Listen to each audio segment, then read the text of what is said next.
మెడ కింద భాగం అంతా ఒళ్ళంతా స్పర్శపోయింది. తల తప్ప ఇంకేది పనిచేయదు శరీరంలో. ఒకే ఒక్క క్షణంలో తన తప్పు లేకుండా ఎదుటి వాళ్ళ తప్పుతో, ఇంతకీ ఆ ఎదుటి వాళ్ళు తప్పు చేసిన వాళ్ళు ఎవరో తెలుసా? ఒకే ఒక్క సెకండ్లో తన జీవితం మొత్తం చిన్నాభిన్నమైపోయింది.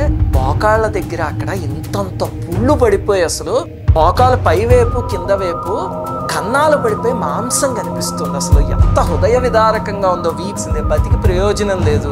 అలా అని ఆత్మహత్య చేసుకునేంత పిరికిదాన్ని కాదు.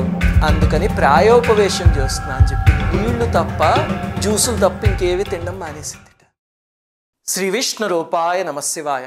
ఇంత ఆత్మవిశ్వాసం ఉన్న స్త్రీని ఎప్పుడూ చూడలేదు. అలాగే ఇంత నిస్సహాయమైన స్థితిలో ఉన్న స్త్రీని కూడా చూడలేదు. హాయిగా ఉందనుకున్న తల్లి జీవితం ఒకే ఒక్క క్షణంలో తన తప్పు లేకుండా ఎదుటి వాళ్ళ తప్పుతో చిన్నాభిన్నం అయిపోయింది. ఇంతకీ ఆ ఎదుటి వాళ్ళు తప్పు చేసిన వాళ్ళు ఎవరో తెలుసా? ఒక కోతి. ఆ కోతి వల్ల ఆ అమ్మాయి జీవితాంతం బాధపడాల్సి వస్తుంది. అసలు ఎంత బాధాకరమైన జీవితము ఇది. విని మనం ఏం చేయగలమండి అంటే మానవత్వంతో సహాయం ఒక్కటి మాత్రమే చేయగలం. ఇంతకీ ఎవరండి అమ్మాయి అంటే తన పేరు సాలమ్మ, భర్త పేరు హరికృష్ణ. ఇద్దరు ఆడపిల్లలు. భార్యాభర్త కూడా కూలి పని చేసుకుని ఆ ఇంటిని పోషించుకుంటూ ఉండేవారు. సాలమ్మకి విపరీతమైన ఆత్మవిశ్వాసం. జీవితంలో ఎలాగైనా పైకి రావాలని చెప్పి రెక్కలు ముక్కలు చేసుకుని పొలం పనులు, కూలి పనులు అవన్నీ చేసి తన జీవితంలో 4 లక్షల రూపాయలు కూడబెట్టుకుంది. ఆలోచించండి, అలాంటి కూలి పని చేసి 4 లక్షలు కూడబెట్టుకోవాలంటే ఎన్నేళ్ళు పాపం, ఎంత కష్టపడి ఉంటుంది ఆ తల్లి. ఒకే ఒక్క సెకండ్లో తన జీవితం మొత్తం చిన్నాభిన్నం అయిపోయింది. సరిగ్గా సంవత్సరం క్రితం మే 2024 పొలం పనులు చేసి వెనక్కి తిరిగి వస్తూ ఉంటే యజమానురాలు అడిగారట, ఏమిటంటే చింత చెట్టు ఎక్కి చింత చిగురు కోయి అని. అంటే అమ్మ నేను వెళ్ళిపోవాలి, టైం అయిపోతుందంటే ఒక్కసారి కోసి పెట్టు అని బలవంత పెడితే సరే అని పాపం చింత చెట్టు ఎక్కింది. ఎక్కి చింత చిగురు కోస్తూ ఉంటే ఈ లోపల ఏమైంది, హఠాత్తుగా ఒక పెద్ద కోతి వచ్చి మీదకి దూకింది. దూకేసరికి ఆ కంగారులో చెయ్యి వదిలేసి కింద పడిపోయింది. పడుతూ పడుతూ పాపం పట్టు జారిపోయి మెడ వెళ్ళి ఆ కింద ఉన్న ఒక పెద్ద కొమ్మకి తగిలి ఆ మెడ నరం తెగిపోయింది. అంతేకాదు ఈ వెన్నెముక దగ్గర C5 C6 ఉంటాయి కదా, అవి ఫ్రాక్చర్ అయ్యి మొత్తం వెన్నెముక అంతా విరిగిపోయింది. అంతా వెంటనే హాస్పిటల్కి తీసుకువెళ్ళారు. భర్త తీసుకువెళితే వాళ్ళు ఏదో ట్రీట్మెంట్ చేశారు, ఆపరేషన్ చేశారు, అన్నీ చేసి ఈ అమ్మాయికి ఇదంతా విరిగిపోవడం, ఈ నరం తెగిపోవడం వల్ల మెడ కింద భాగం అంతా ఒళ్ళంతా స్పర్శపోయింది. తల తప్ప ఇంకేది పనిచేయదు శరీరంలోనూ అని చెప్పారు. ఎంత బాధాకరం చూడండి. ఒకే ఒక్క క్షణం, అప్పటిదాకా అంత పట్టుదలతో పనిచేసుకున్న అమ్మాయి ఒక కోతి వల్ల జీవితం మొత్తం చిన్నాభిన్నం అయిపోయింది. పాపం 2 నెలలు హాస్పిటల్లో ఉంది. కూడబెట్టుకున్న డబ్బు అంతా కరిగిపోవడం మొదలుపెట్టింది. శరీరం అయితే పట్టు వదిలేసింది, కానీ ఎంత ఆత్మవిశ్వాసమో అమ్మాయికి. అప్పుడు డాక్టర్ని అడిగింది, ఎలాగైనా నేను మళ్ళీ మామూలుగా అవ్వాలి, మంచం మీద పడుకోవడం నేను భరించలేకపోతున్నాను, ఏం చేయాలి అంటే హైదరాబాద్లో ఒక ఆసుపత్రి ఉంది, అక్కడైతే ఫిజియోథెరపీతో తెప్పిస్తారో అక్కడ ఉండి చేయించుకుంటే అని చెప్పేసరికి పాపం గంపెడ ఆశతో హైదరాబాద్ వెళ్ళి అక్కడ హాస్పిటల్ అక్కడే ఉంటూ పొద్దున మధ్యాహ్నం సాయంత్రం ఎంతో కష్టపడి ఫిజియోథెరపీ చేయించుకుంది. అది కూడా ట్రీట్మెంట్కి నెలకి 50,000 ఖర్చు అయిందిట.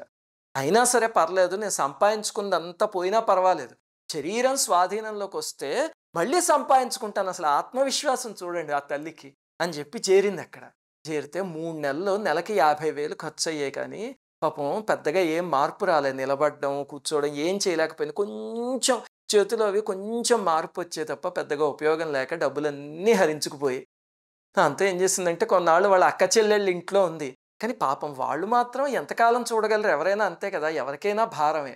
దాంతో ఇంకా చాలని చెప్పి మళ్ళీ విజయవాడ తిరిగి వచ్చేసిన. భర్త తను పిల్లలు ఉండేది విజయవాడ అనమాట. విచిత్రం ఏమిటంటే ఆ చెట్టు ఎక్కమన్న యజమానురాలు ఉంది. అంత పెద్ద పెద్ద పొలానికి భూస్వాములంటే సంపన్నులు ఉంటారు కదా, కానీ ఇలా జరిగినా సరే ఒక పైసా ఇవ్వలేదు. వీళ్ళు ముదిరాజులని BCD సామాజిక వర్గానికి చెందిన వాళ్ళు. దాంతో పాపం పెన్షన్ కోసం ఎంతో ప్రయత్నించారు. అలాగే సీఎం రిలీఫ్ ఫండ్ అని కొన్నిసార్లు ఇలాంటి ఘోరమైనవి జరిగితే ఇస్తారు కదా, అవి 2 కూడా రాలేదు. ఇంట్లో ఇప్పుడు చూస్తే భర్త, ఇద్దరు చిన్న చిన్న ఆడపిల్లలు, ఒక పాపకి 10 ఏళ్ళు, ఒక పాపకి 12 ఏళ్ళు అనుకుంటా వయస్సు. అత్తగారు వయస్సు పెద్దది కావడం వల్ల ఆవిడ కూడా పనులు ఏవీ చేయలేరు. భర్త కూలి పనికి వెళ్తే ఏదో కొంచెం ఇల్లు గడుస్తుంది, కలో గంజో తాగుతారు. ఇప్పుడేమో పొలం పనులు కూడా లేవు కదా, ఆఫ్ సీజన్. దాంతో ఇల్లు గడవడమే కష్టంగా ఉంది. ఈ విషయం మాకు తెలిసి మా టీం పరిశీలించడానికి వెళ్ళి హృదయ విదారకంగా ఉంది అసలు ఆ పరిస్థితి. వాళ్ళు చూపించింది చూస్తే ఆ అమ్మాయి మెటల్ బద్దీలు ఉంటేనే ఆ ఒళ్ళు నిలుస్తుందనమాట. అవి తీసేసారంటే ఒళ్ళు ఇలా వంగిపోతుంది పాపం.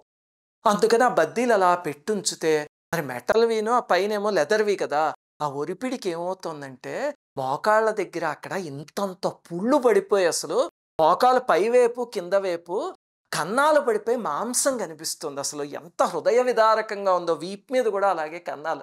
నిజంగా చూస్తే మనకి నిద్ర పట్టదు ఆ పరిస్థితి చూసి. మనం ఏవో చిన్న చిన్న కష్టాలకే ఆత్మహత్యలు చేసేస్తాము అనుకుంటాం.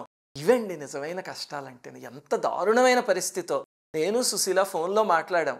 విచిత్రం ఏమిటంటే అమ్మాయి పూర్తిగా మంచానికి పరిమితం అయిపోయిన, కాళ్ళలో పుళ్ళు పడిపోయినా సరే మనస్సు మాత్రం ఆత్మవిశ్వాసం అసలు చెక్కు చెదరలేదు. ఎలా భరిస్తున్నావు తల్లి పుళ్ళన్నీ అన్నావు. చూసి మాకే భయం వేసింది. అంటే నాకు స్పర్శ తెలియకపోవడం ఒక రకంగా వరం అండి అంది. ఎంత గంభీరంగా చెప్పిందో. విధితో పోరాడి ఇప్పుడు అలసిపోయి నేను భారం అయిపోయానండి నా కుటుంబానికి. ఎలాగా నేను లేవలేకపోతున్నా, ఎవరో ఒకళ్ళు సేవ చేయాల్సిందే, బతికి ప్రయోజనం లేదు, అలా అని ఆత్మహత్య చేసుకునేంత పిరికిదాన్ని కాదు, అందుకని ప్రాయోపవేశం చేస్తున్నా అని చెప్పింది. నీళ్లు తప్ప జ్యూసులు తప్ప ఇంకేవి తినడం మానేసిందిట. ఉపవాసానికి పోతే ప్రాణం పోని, లేకపోతే ఉపవాసానికి దుర్గమ్మ మనస్సు కరిగితే కరగని అని. అదే సమయానికి ఇదిగో మా దృష్టికి వచ్చింది ఈమె విషయం. ఏమిటమ్మా నీ పేరు సాలమ్మ ఏమిటి అని అడిగాం. అడిగితే ఇప్పుడు చెప్పింది వీళ్ళ తల్లిదండ్రులకి 7 ఆడపిల్లలు పుట్టేస్తారు. పుడితే ఇంక ఈ అమ్మాయి దగ్గరికి వచ్చేసరికి కనకదుర్గమ్మకి మొక్కుకుని చాలమ్మ అని ఆ పేరే పెడితే ఆ చాలమ్మ కాస్త సాలమ్మ అయిందనమాట. కనకదుర్గమ్మకిను మంగళగిరి నరసింహస్వామికి కుటుంబం భక్తులు. అసలు ఆ తల్లిదండ్రులు 7 ఆడపిల్లల్ని కండం ఒక రకంగా ఉపయోగపడిందేమో. ఎందుకంటే అక్కా చెల్లెళ్ళు ఉన్నారు, వాళ్ళే ఈ అమ్మాయిని చూసుకుంటున్నారు. ఇప్పుడు కూడా ఇదిగో ఇక్కడ చూపిస్తున్న సీతమ్మ అని వాళ్ళ అక్కయ్య ఆవిడ దగ్గరుండి ఆ చెల్లాయిని చూసుకుంటోంది. మొన్నటి వరకు కూడా అక్క చెల్లెల దగ్గరే ఉంది తల్లి. వాళ్ళల్లో ఒక ఆమె కుమారుడు ఉన్నాడు నరేష్ అని. అతను మన ఛానల్ సబ్స్క్రైబర్ అనమాట. అతనే వాట్సాప్లో ఈ విషయాలన్నీ చెప్పి ఇదిగో ఈ వీడియోలు అవన్నీ పంపిస్తాను. అవన్నీ చూసి మాకు బాధ కలిగి అప్పుడు వాళ్ళ దగ్గరికి వెళ్ళి చూసి వచ్చాం. అతను ఫోన్ చేసి సుశీల్తో మాట్లాడుతూ అమ్మగారు మా పిన్నండి, మా పిన్ని అని ఆప్యాయతతో ఏదో ఒక రకంగా సహాయం చేయండి వాళ్ళ కుటుంబానికి, పాపం అసలు లేవలేకపోతున్నారు అని చెప్పారు. ఎంత దారుణంగా ఉందంటే ఏ చిన్న పనికైనా అమ్మాయిని ఎత్తుకుని తీసుకువెళ్లాల్సిందే అంతే. వీల్ చైర్లో కూడా కూర్చోలేదు. ఒళ్ళంతా అలాగా రాడ్స్ పెడితే మాత్రమే నిలుస్తుంది అంతే. మేము కొంచెం అన్నం పెట్టించాం. ఆ అన్నం పెట్టడానికి కూడా వెనకాల ఎవరైనా అలాగే ఎత్తి పట్టుకుంటే అప్పుడు కూర్చుని అన్నం తినగలదంతే. మనం నెలకో మంచి పని అని చేస్తున్నాం కదా, ఈ నెల మనం చేయబోయే మంచి పని ఈ కుటుంబాన్ని నిలబెట్టాలి. కానీ ఎలా నిలబెట్టాలి? ట్రీట్మెంట్ చేసినా సరే పెద్దగా ప్రయోజనం లేదు, డాక్టర్సే చెప్పేశారు. పోనీ ఆ అమ్మాయికి ఆధారం కల్పించడానికి ఏదైనా షాప్ లాంటిది పెట్టిద్దామా అంటే ఆ అమ్మాయి పాపం అసలు లేవలేదు, కూర్చోలేదు, ఏం చేయలేదు.